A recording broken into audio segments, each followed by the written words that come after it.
The sun beat down like judgment on the dust-caked boards of the auction platform.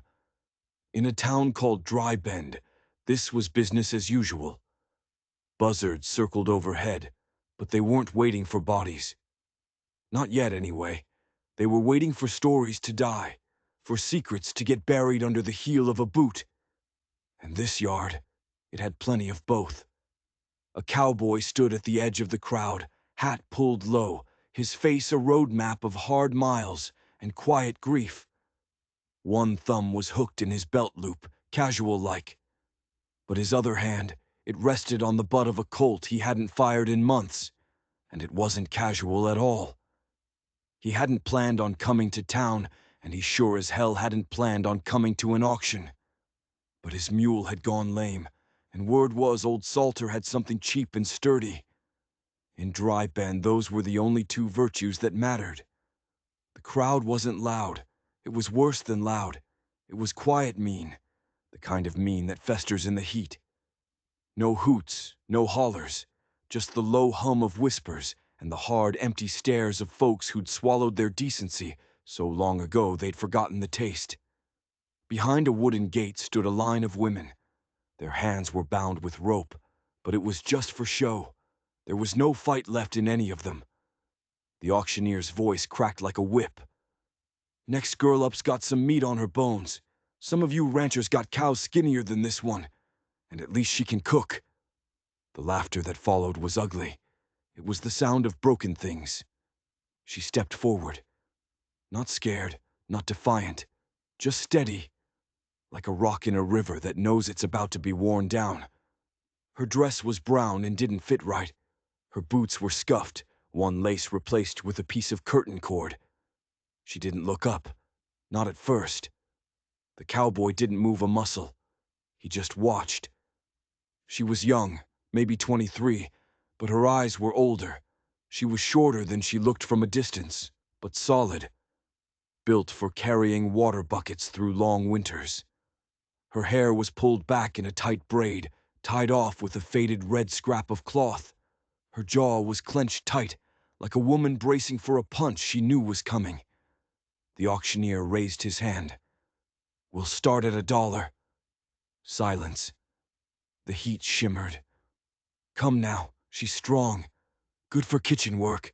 Probably good for keeping a bed warm, too." Still nothing. Then a snort from the back. "You paying us to take her?" More of that ugly laughter. The woman's fingers twitched at her sides, but she didn't flinch. Not once. Her eyes lifted then, just for a second, a quick, sweeping glance across the sea of faces. Then they dropped again. But the cowboy saw it. He saw everything. His jaw ticked. 60 cents. That was the price of a decent rope. The auctioneer tried again, his voice getting desperate. "Boys, I got livestock goes for more than this. She ain't gonna fetch a better price after this. Somebody take her off our hands." Another voice, low and cruel, muttered, "Fat like that, she'll eat the pantry bare before the week's out." The cowboy shifted his weight. His boots creaked on the dry ground. A single bead of sweat traced a path through the dust on his cheek. He'd buried his wife 2 winters ago. She'd fallen ill the same week she delivered their stillborn son. For a long time after, the silence of his ranch was the only company he kept. It didn't need much, just a pair of hands that didn't tremble when they remembered loss. But now, standing here in the oppressive heat, watching this girl hold her pride and her breath together with the same thin thread, something inside him cracked wide open. Something dry and aching that he thought had died with his wife. He raised his hand. It wasn't high, just a small, quiet gesture. A half lift, like maybe he hoped no one would see it. But they did. Oh, they saw it. The laughter died slow, like smoke after a gunshot. The whole yard went quiet. The auctioneer stopped, blinked, and stared at him. "You bidding, sir?" The cowboy gave a single sharp nod. A confused chuckle rolled through the crowd, then silence again. It wasn't mocking now. It was something else. It was the sound of 100 people trying to figure out if they'd just seen a wolf kiss a lamb. The auctioneer, almost embarrassed, muttered, "Sold. For 60 cents. Yours, Cowboy." And that's when the girl looked up. That was the first time he saw her whole face. And there wasn't gratitude in her eyes, not relief. Just a deep, profound confusion. Like she'd spent her whole life waiting for the next disappointment and couldn't make sense of the fact it hadn't come. But underneath that, there was something else, something hard, something dangerous. He stepped forward, past the gawking faces. He didn't take the end of her rope to lead her. He took it to cut it. He pulled a small pocket knife, and with one clean swipe, the knot fell away.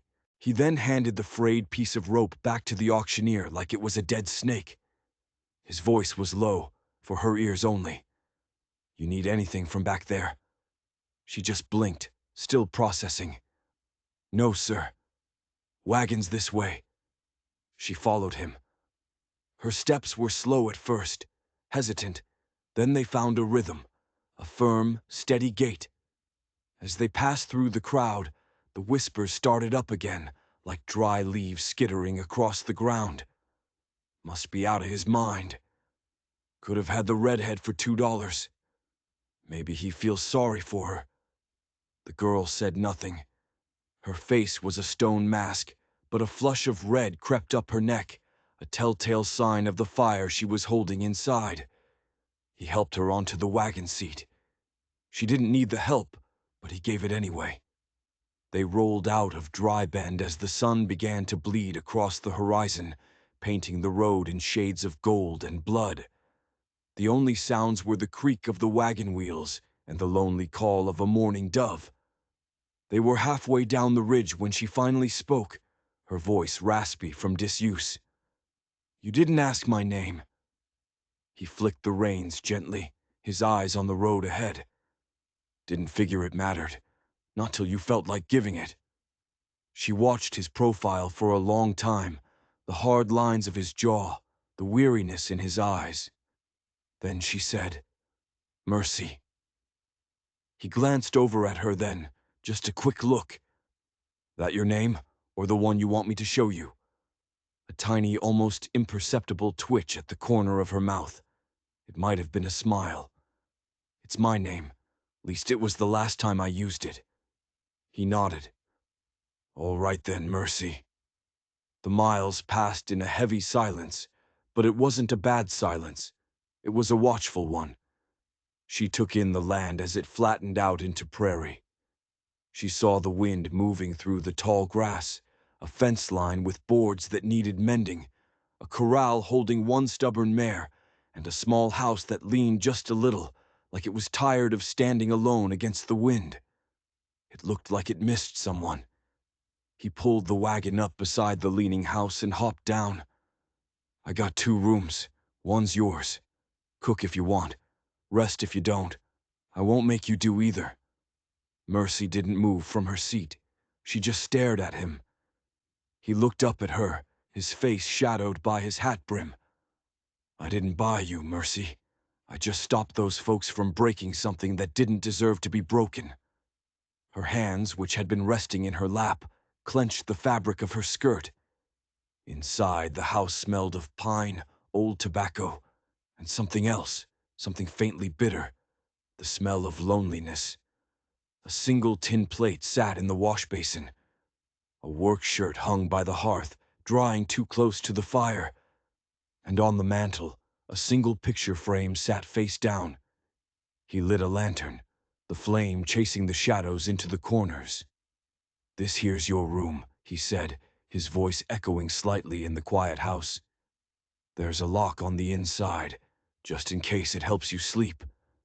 She stood in the doorway, her gaze taking in the small bed, the neatly folded quilt, the clean swept floor. It was more than she'd had in years. She turned to face him, her voice low. "Why me?" He met her gaze, and for the first time, she saw past the grief in his eyes to the man underneath.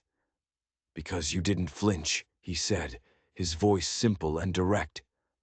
Not when they mocked you, not when they priced you lower than cattle. He paused for a moment, then added, and because you looked like you'd rather bite someone than beg. Mercy swallowed hard against the lump that had suddenly formed in her throat. He tipped his hat. Good night, Mercy. She stood in that hallway long after he'd walked away, staring at the shifting shadows his lantern left behind. She wasn't sure what she was feeling, but she knew what it wasn't. It wasn't shame, and that scared her more than anything else.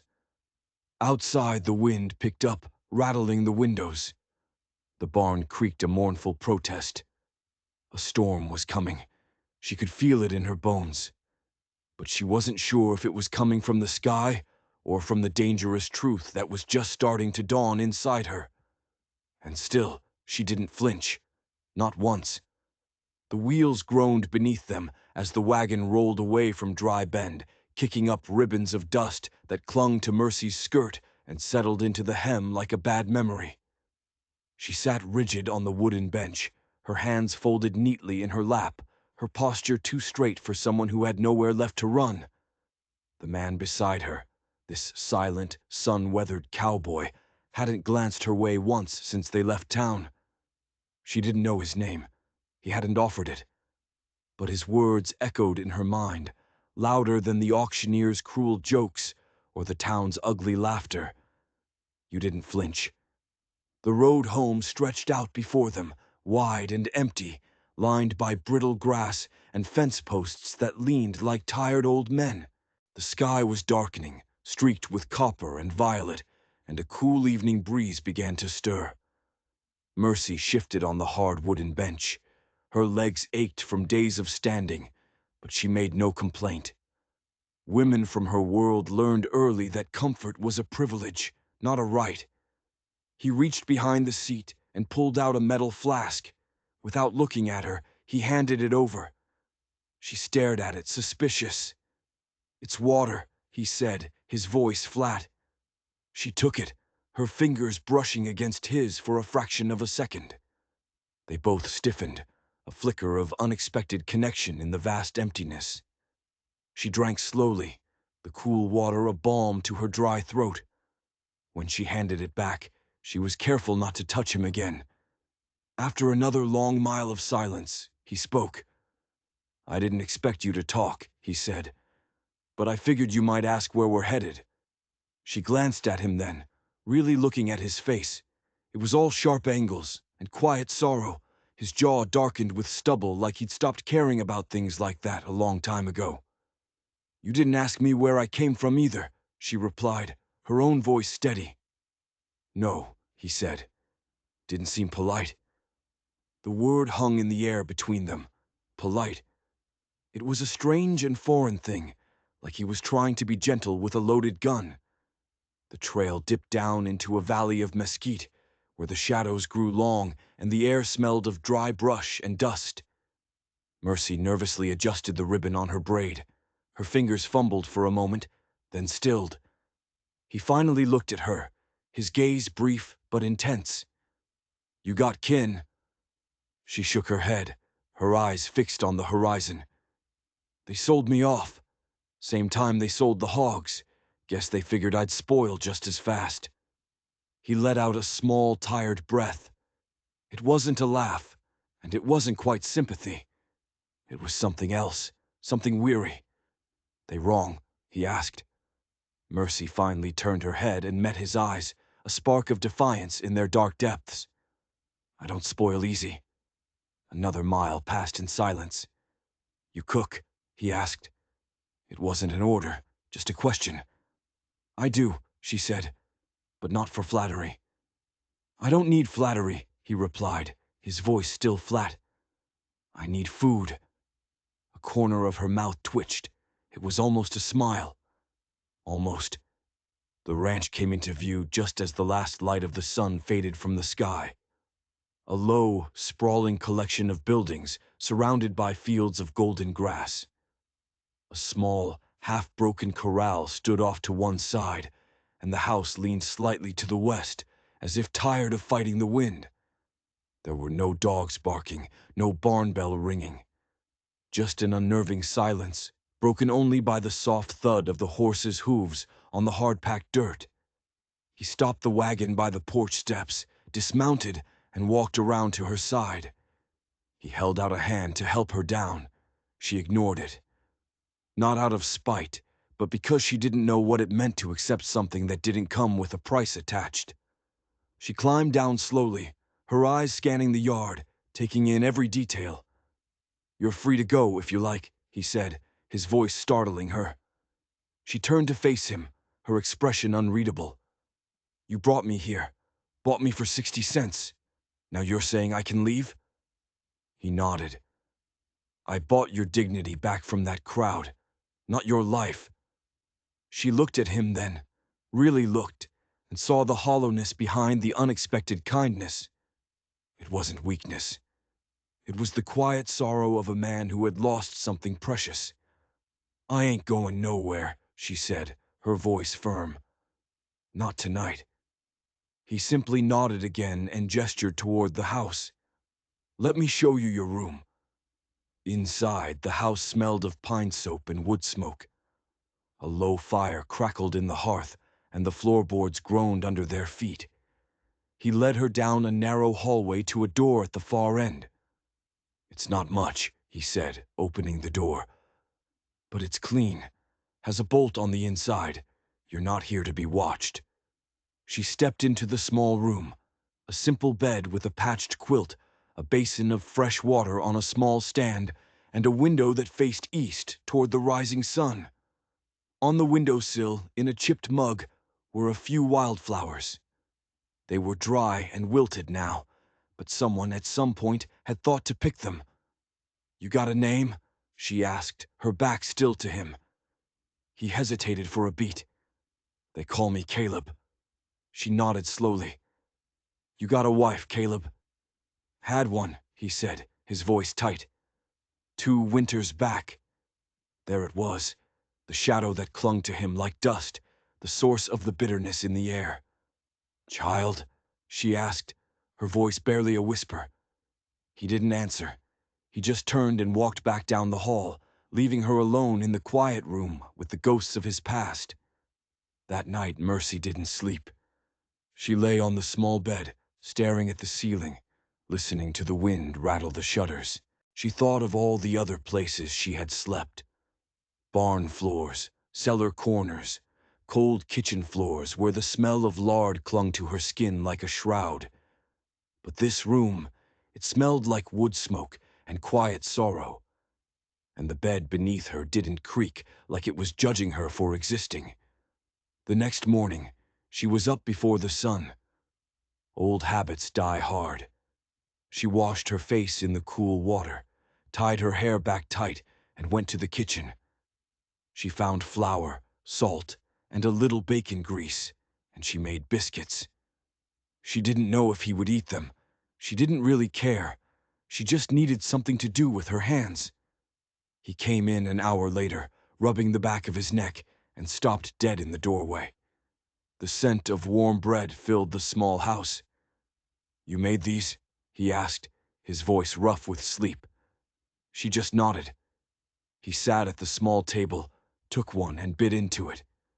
He chewed slowly, his eyes closed for a moment.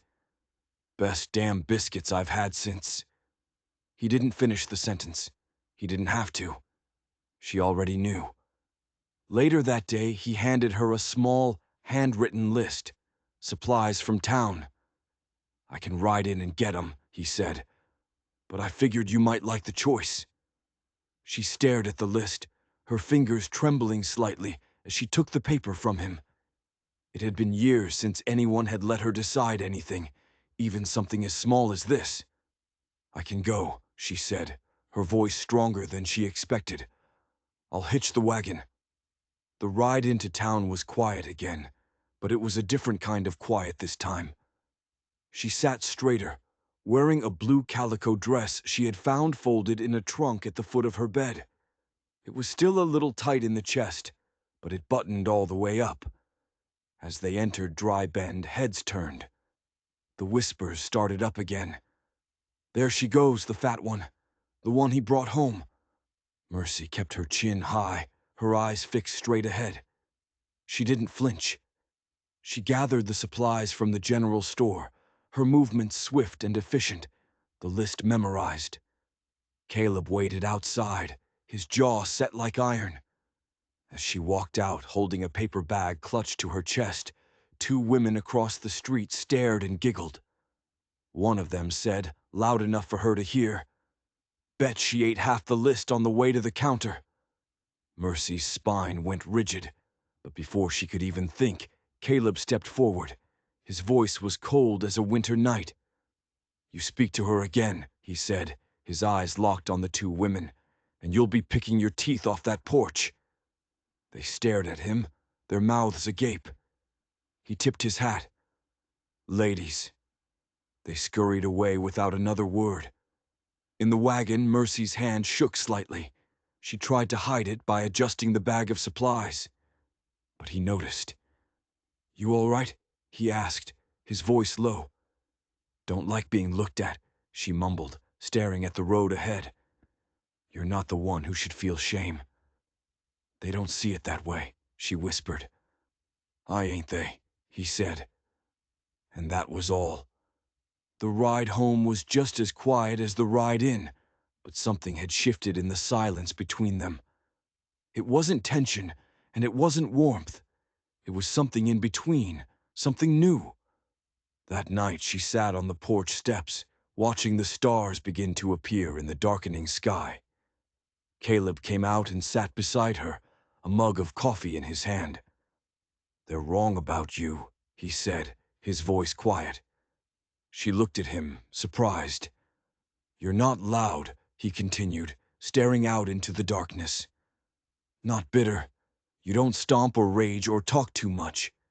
But you've got more backbone than most men I've met." She looked away, her eyes stinging. "I don't need flattery either," she murmured. "It ain't flattery," he said. "It's the truth." A cool breeze swept across the porch, rattling the old, broken wind chimes. They fell into a silence that felt less like an absence of words and more like a quiet understanding. "Caleb," she said softly, her voice barely disturbing the night air. "If I ain't a prisoner here, then what am I?" He looked out into the vast darkness of the prairie. "Someone who don't need chains to stay," he said. She didn't respond, but she didn't go inside either. And in the quiet space between two people who had lost too much and hoped for too little, something fragile and unnamed began to grow, small and persistent as a wildflower, pushing its way through the hard, dry earth, waiting for the dawn. The third time she went into town, she wore a pale blue bonnet she'd found in the hall closet. It had belonged to Caleb's late wife, and it didn't quite fit her head, but she wore it anyway. It wasn't about beauty. It was about feeling covered, shielded from the prying eyes of Dry Bend. Caleb didn't say a word when she climbed into the wagon. He just flicked the reins, and they rolled toward town in a now familiar silence. But as the town's buildings came into view, the quiet twisted into a palpable tension. Mercy could feel the stairs before they even passed the first hitching post. Small smirks, narrowed eyes, the quiet cruelty of a town that fed on the misfortunes of others. They stopped outside the general store. Caleb handed her the list. "Flour, salt, thread, coffee," he said. Then he added, a slight smile touching his lips, "And if they've got any canned peaches." "You asking if I want a pie?" she asked, her own mouth twitching. "I'm asking if you'll eat it." "I'll eat anything you put in front of me," he said, his voice soft. She climbed down and walked through the wooden door alone. The bell above the door jingled, announcing her arrival. The storekeeper, a tall, narrow woman with tightly pinned hair, lifted an eyebrow. "You again," she muttered. Mercy just nodded politely and moved through the shelves, her movements precise and efficient. Two young girls stood by the fabric bolts, whispering loud enough to be heard. That's the one he bought. I heard she eats like a horse. Bet she's already doubled in size. Mercy's jaw tightened, but her hands didn't shake. She took the thread and walked past them without a glance. At the counter, she placed her items and counted out the coins. The shopkeeper eyed her. "Caleb treating you all right?" she asked, her tone sharp as a needle. "Well enough," Mercy replied.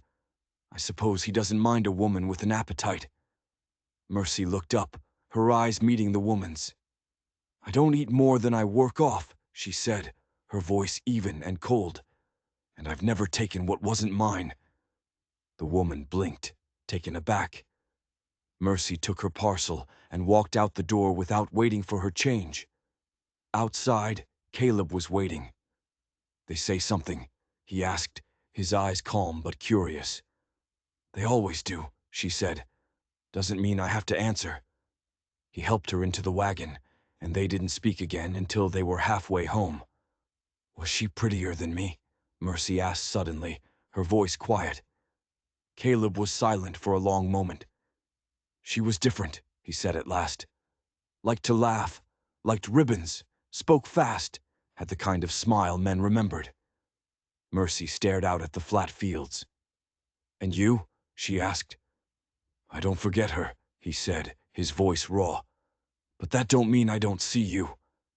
She looked at him sharply. "You don't say much, Mercy," he continued, his eyes on the road. "But when you do, I listen."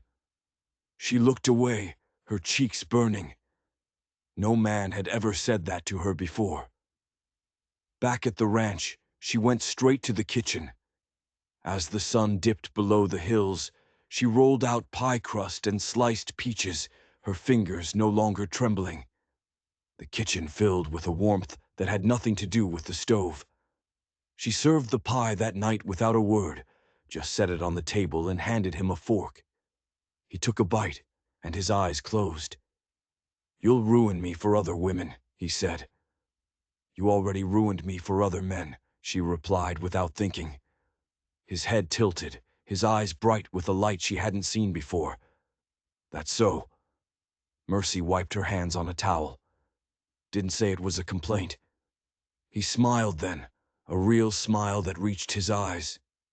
The next day the preacher stopped by. He found Mercy in the yard, tending the chickens. He looked at her for a long moment, then gave a stiff nod and went to find Caleb. Later, after the preacher had left, Caleb leaned on the porch rail. "He said you seem quiet," Caleb told her. Mercy glanced up from the wash basin. He said, "Quiet women make good wives." She snorted. I think he meant silent. Caleb watched her closely. "Would you be one?"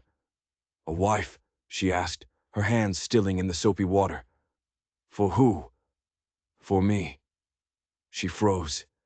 The sky had turned gray, heavy with the promise of rain.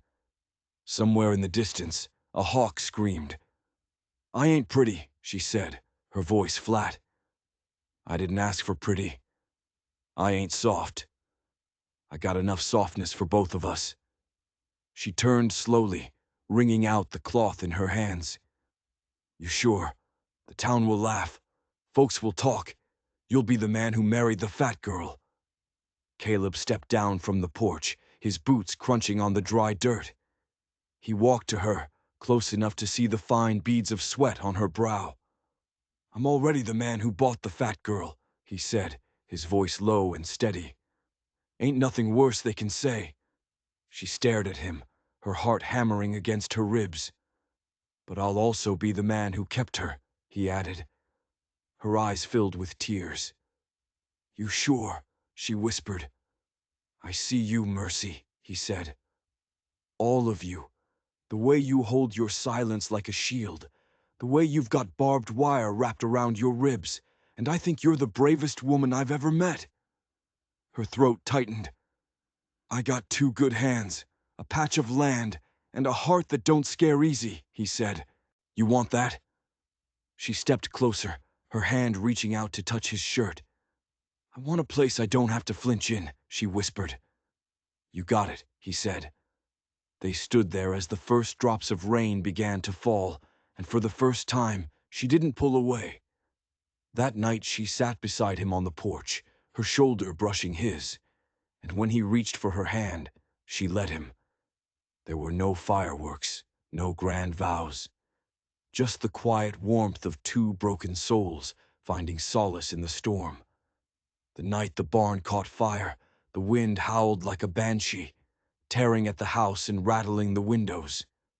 Mercy had gone out with a lantern to check on the hens, a habit she'd fallen into. Caleb was inside, nursing a sore shoulder from a long day of mending fences. The wind tugged at her skirts and pulled strands of hair from her braid. She smelled the smoke before she saw the flames. It wasn't chimney smoke. This was hungry smoke. She turned and saw it, a flicker of orange licking at the haystack beside the barn. She dropped the lantern and ran. The fire was spreading fast, crawling up the dry timbers of the barn like a living thing. The horses inside kicked and screamed in terror. "Caleb!" she shouted, her voice swallowed by the wind. "The barn's on fire." The front door of the house slammed open. Caleb appeared, shirtless and barefoot, a bucket in one hand and his rifle in the other, as if he wasn't sure whether he needed to fight a fire or a man. His eyes locked on hers, wild with adrenaline, and then he sprinted toward the burning barn. She didn't wait. She grabbed a bucket, filled it from the rain barrel, and flung the water uselessly against the raging flames. "Get back!" he shouted over the roar. "It'll jump if the roof goes." "I'm not leaving the horses. You'll die in there." She didn't answer. She kicked the side stall door open, and a terrified mare reared up, its eyes wide and rolling. Smoke poured in, choking her, but she kept moving, untying the rope and slapping the mare's flank, urging it out into the night. Caleb was beside her now, throwing water, hacking at the burning beams with a shovel. Through the heat shimmer, she could barely see him. She rushed into another stall, where a gelding was panicked and stomping. She grabbed its halter, ducking as the roof above them began to groan. "Mercy!" Caleb's voice was raw with fear. "I got him!" she called back. She led the horse out, coughing, her throat burning from the smoke. She had barely cleared the barn door when the first beam cracked and fell. Caleb tackled her, knocking her to the ground as the massive timber crashed just inches from where she'd been standing. They rolled in the dirt, coughing, his arms wrapped around her protectively. "You damn fool," he rasped, his voice thick with smoke and terror. "You should have run." "I wasn't about to let your horses burn," she choked out. "I don't run from things." "No," he said, his voice shaking. "You don't." The flames rose behind them, lighting up the sky. The barn groaned one last time and then collapsed in on itself, sending a shower of sparks into the wind. They watched, breathless, as the thing that had been their livelihood turned to ash. Later, when the fire had died down, he sat her on the porch and wrapped a blanket around her shoulders. Her face was streaked with soot, but she hadn't cried. He knelt in front of her with a damp cloth and gently wiped her forehead. "I thought I'd lost you in there," he said, his voice quiet. "I was scared," she admitted, "but I didn't stop." "No," he said, "you never do." Her fingers gripped the edge of the blanket. "Why'd you come for me? You could have saved the roof, the tools. You came for me." He was silent for a moment. Then he said, so quietly she almost didn't hear him, "Because I'm not about to bury another woman who gave me back my life." She looked at him, stunned. "You don't even know what I am to you." He met her eyes, his gaze steady and sure. "I do. Maybe not in words, but I know." "And what's that?" she whispered. He cupped her face, his calloused fingers gentle against her skin. "You're the reason my house don't echo anymore." Her throat closed up. "You're not fat to me," he said, his voice thick with an emotion she couldn't name. "You're just here, strong and real and warm, and everything this land don't know how to hold." Her breath caught in her chest. "I didn't marry you that day at the auction," he said, "but I think I started loving you then. And every time you made a biscuit, or stood your ground, or didn't flinch when folks spat your name, I loved you a little more." The tears came then, silent and slow, tracing clean paths through the soot on her cheeks. "And if you'll have me," he said, his voice raw with smoke and feeling, "I'd like to make that official." She laughed, a broken, astonished sound. "I ain't wearing white," she said. "I don't care what you wear." I snore. "So do I." She stared at him for a long time, then leaned forward and kissed his forehead. "You ain't perfect," she whispered. "Neither are you. But I think we could be enough," she said. He smiled, a crooked, tired but whole smile. Behind them, the barn lay in embers. But something else had been forged in that fire, something stronger than wood and nails. And as the wind swept the ashes away, Mercy sat a little taller, her hand in his, and knew what it felt like to be needed. Not for what she could do, but for who she was when the world was burning down around them. But as the smoke cleared, something glinted in the dirt near the collapsed barn. Something that didn't belong. It was a small silver flask, half buried in the ash. And it wasn't Caleb's. The first time Mercy rode into town as Caleb's wife, she wore a dark green dress she'd sewn herself, and a shawl that still smelled faintly of wood smoke.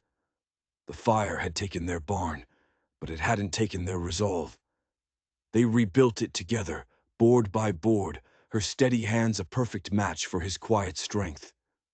They didn't talk about that night much. They didn't have to. Some things are understood without words between people who have shared smoke and survival. The preacher had come by, unannounced, and found them in the kitchen, her rolling dough, him whittling a new handle for a broken drawer. "You meant your vows?" he'd asked. Caleb hadn't even looked up. "I meant every damn word." The preacher had nodded, satisfied. "Well then, I'll call it done.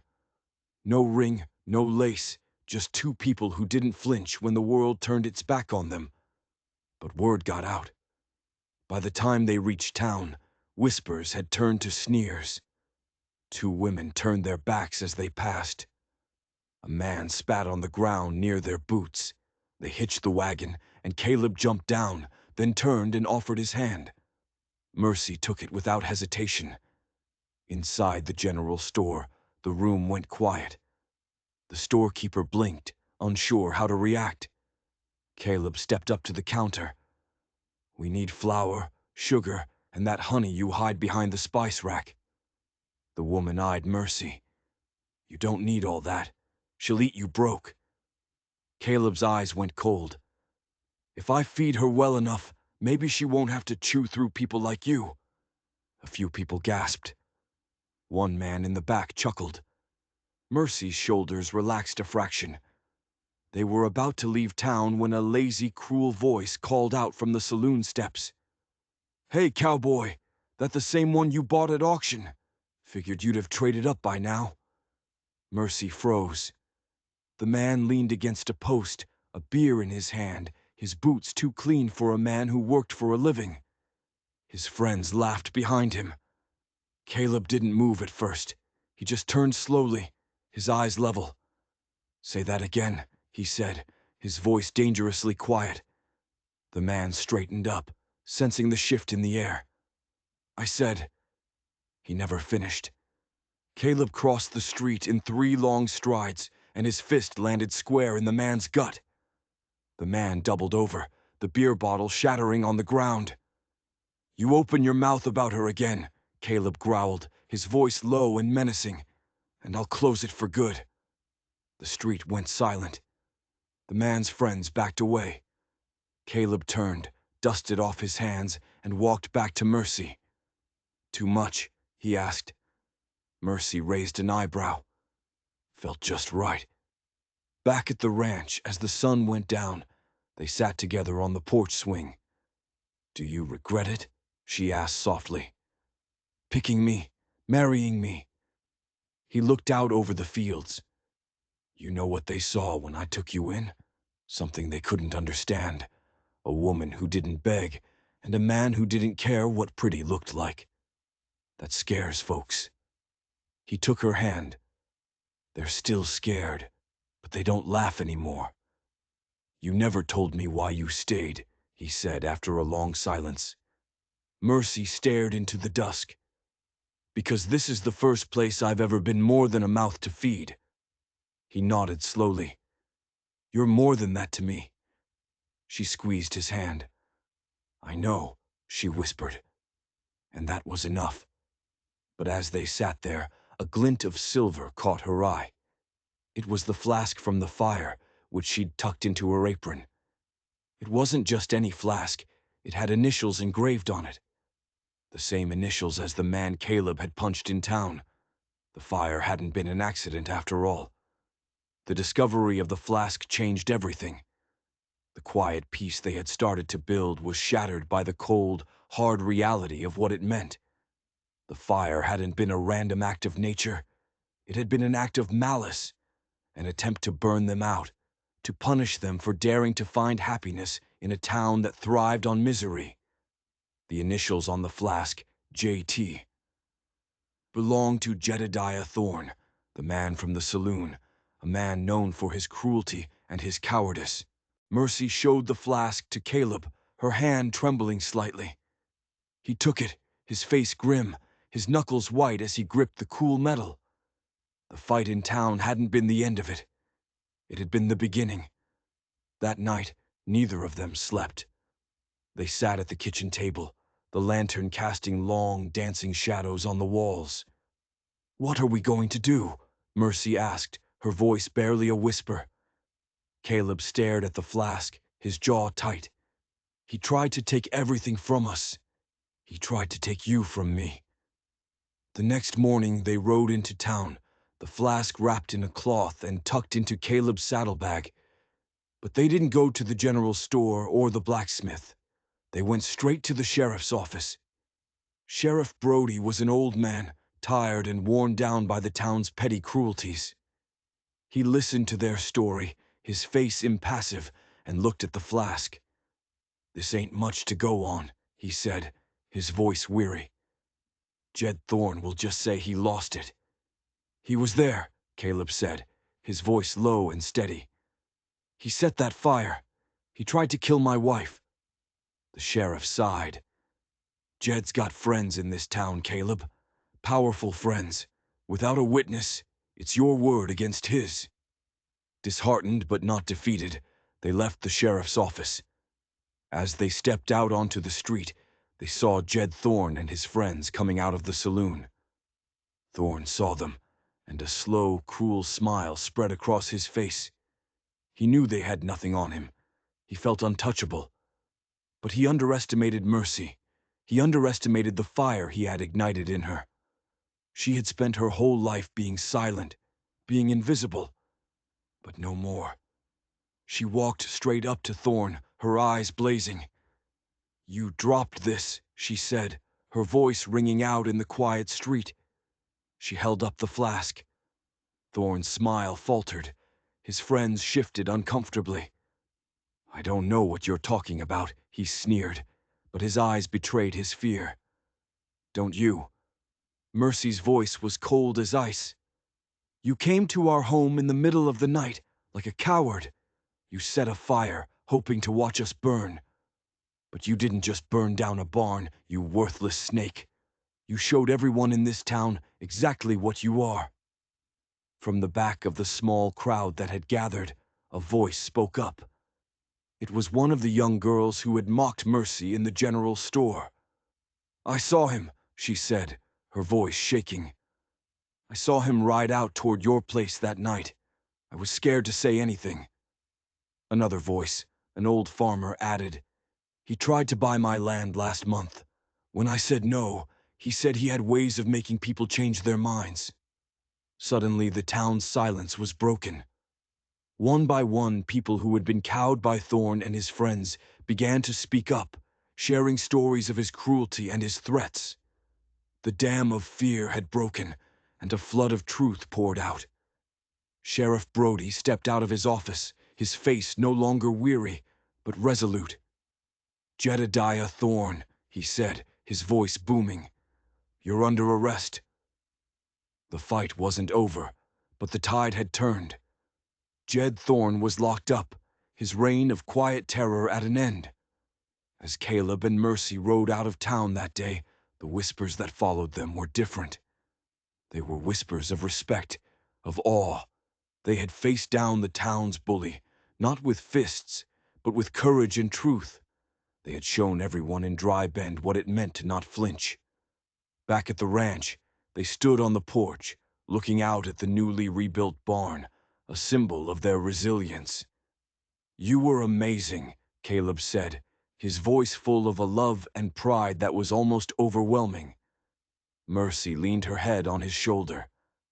"I just told the truth," she said. "Sometimes," he said, wrapping his arm around her, "that's the bravest thing a person can do."